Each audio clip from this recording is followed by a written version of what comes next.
Omar Torrijos, president of Panama, was one of my favorite people. I really liked him. He was very charismatic. He was a guy who really wanted to help his country. And when I tried to bribe him or corrupt him, he said, "Look, John," he called me Juanito. He said, "Look, Juanito, I don't need the money.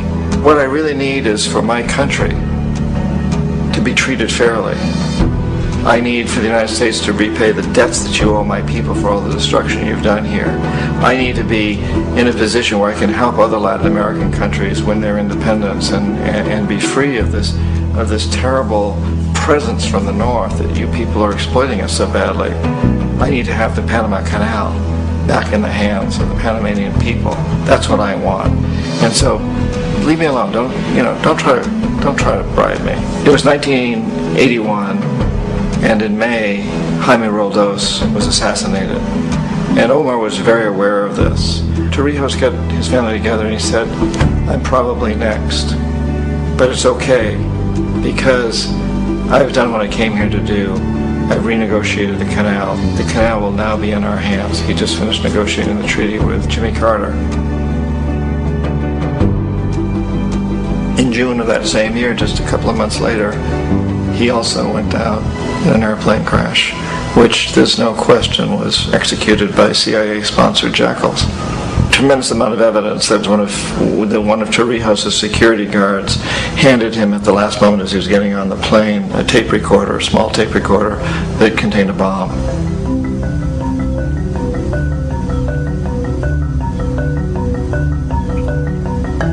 It is interesting to me how this system has continued pretty much the same way for years and years and years, except the economic hitmen have got better and better and better. Then we come up with, very recently, what happened in Venezuela. In 1998, Hugo Chavez gets elected president, following a long line of presidents who had been very corrupt and basically destroyed the economy of the country. And Chavez was elected amidst all that. Chavez stood up to the United States.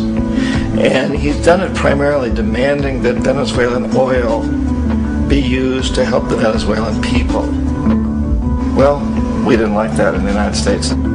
So in 2002, a coup was staged, which there's no question in my mind, and most other people's minds, that the CIA was behind that coup.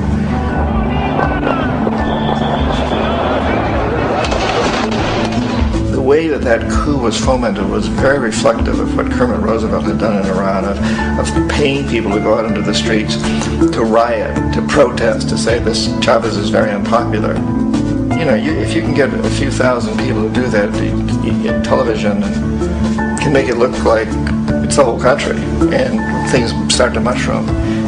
Except in the case of Chavez, he was smart enough, and the people were so strongly behind it that they overcame it, which was a phenomenal moment in the history of Latin America.